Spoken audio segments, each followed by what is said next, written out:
Greetings, YouTube, and welcome to the Blue Corner. And once more, we're going to be taking a look over at some tournament results regarding Cardfight Vanguard. And in this case, I'm going to be covering a little bit of the TCG in addition to the OCG that I'm usually doing.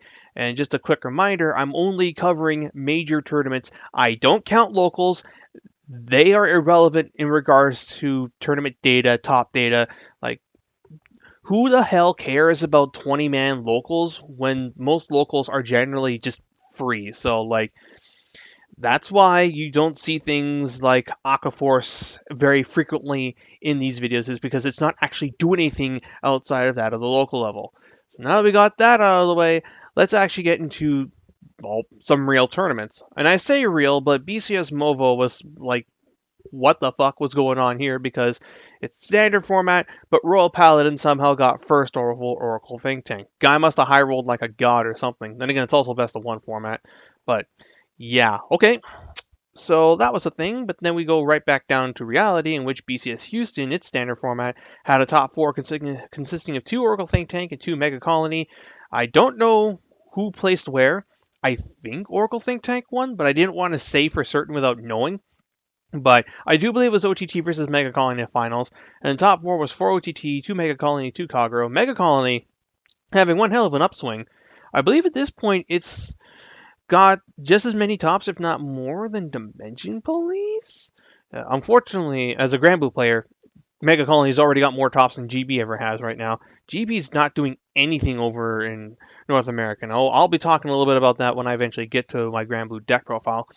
And then we also have BCS Houston Premium format. First place was Luard, second place was Anji, third place was OTT Gize, and fourth place was Spike Brothers.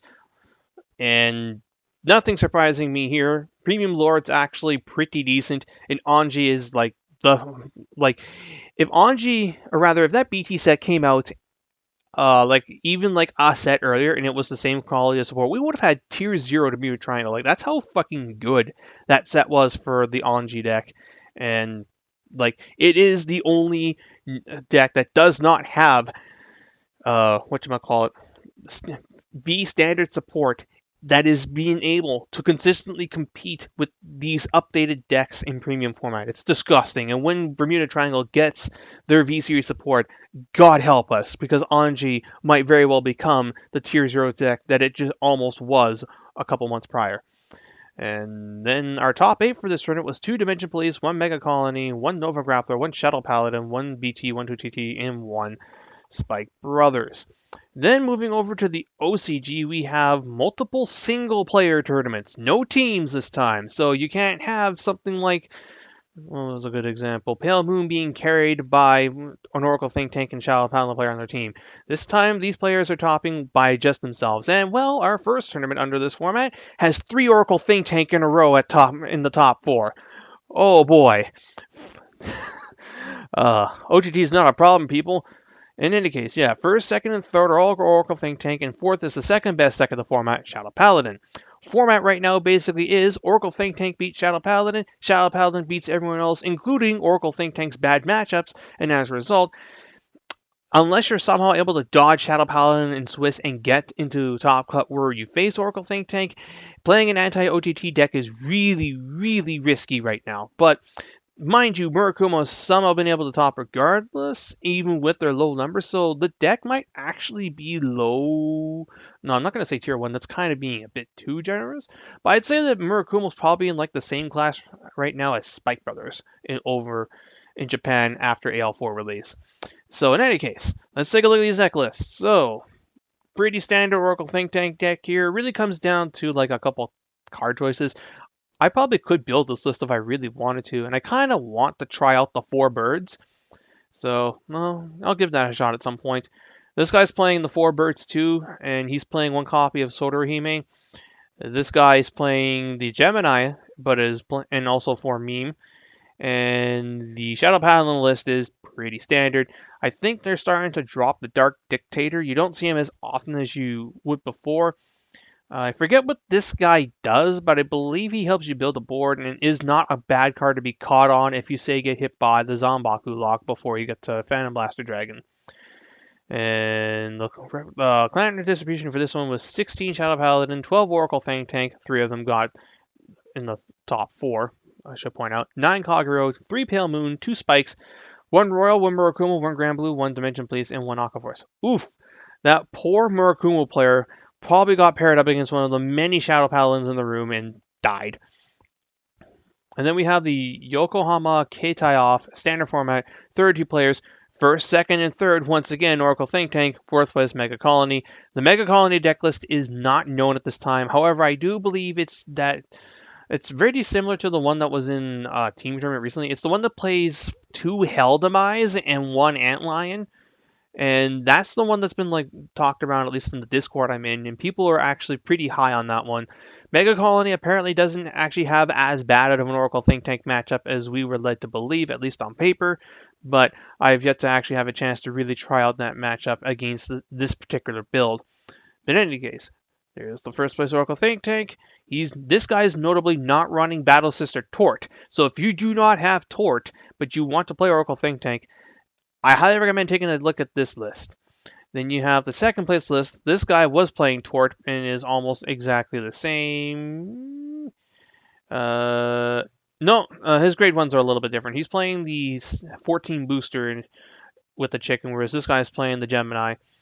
And then the third place was playing 3 14 boosters, 3 chicken, also no Tort. Interesting.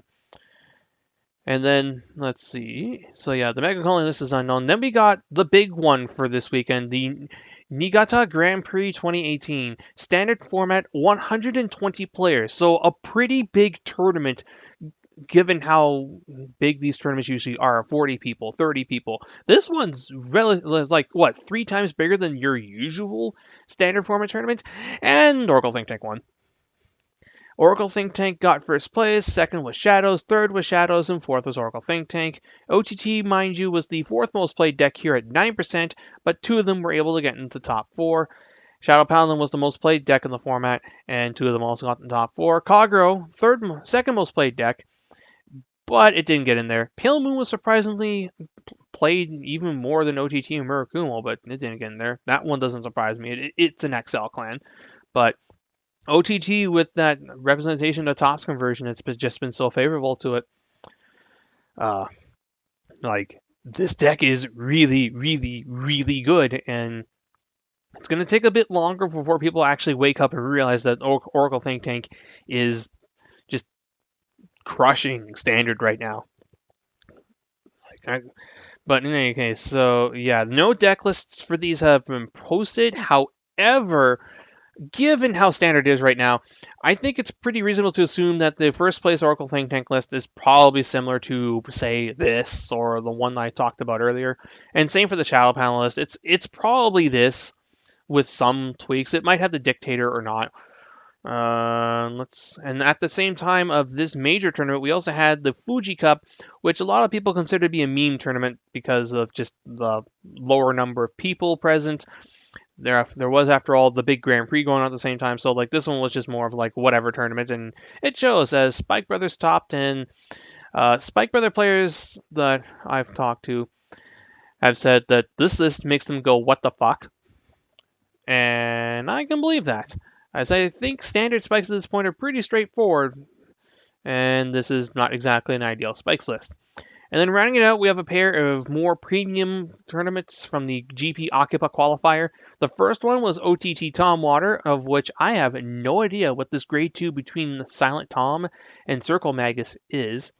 And I also don't know what this thing between the Bird and Misaki is. So anyone who knows Oracle Think Tank and is familiar with these cards do, please comment down below and give us your insight, because I am legit curious what that grade 2 does.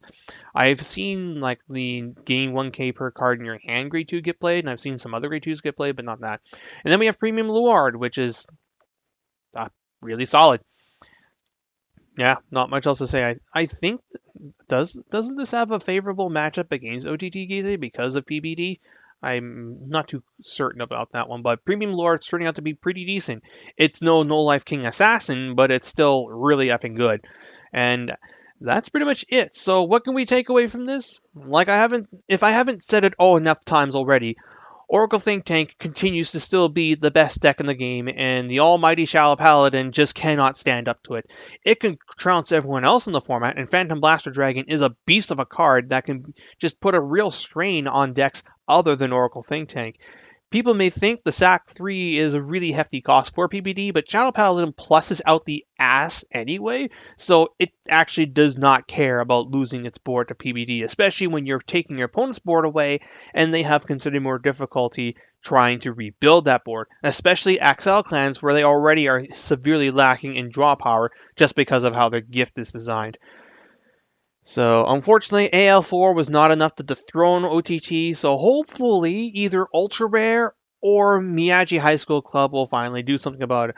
Gold Paladin might be the thing that we... No, wait, no. Before we get to Miyagi, we also have to get to the knowledge of something. So Gear Chronicle or Great Nature might also be the solution, or maybe even Angel Feather. Angel Feather is looking to be pretty spice, but a Protect clan knocking another Protect clan out of the best deck in format slot.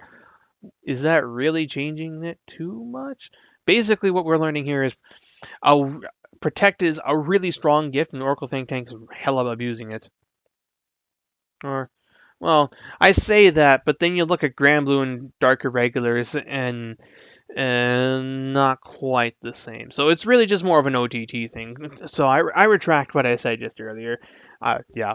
At this point, I think I'm just going to wrap it up here because I'm starting to go into what the fuck am I talking about territory. But yeah, TLDR, OTT still good, Misaki OP, and we're getting a trial deck and core set support in addition to that. Is OTT tier 0? I won't go that far, but it's a lot of Vanguard players I've talked to who have also played Yu-Gi-Oh! Have made the comparison saying they would much rather be playing in Goki format than against OTT right now, to which I say, big oof. Until next time, this is Boo Star 889, jacking out.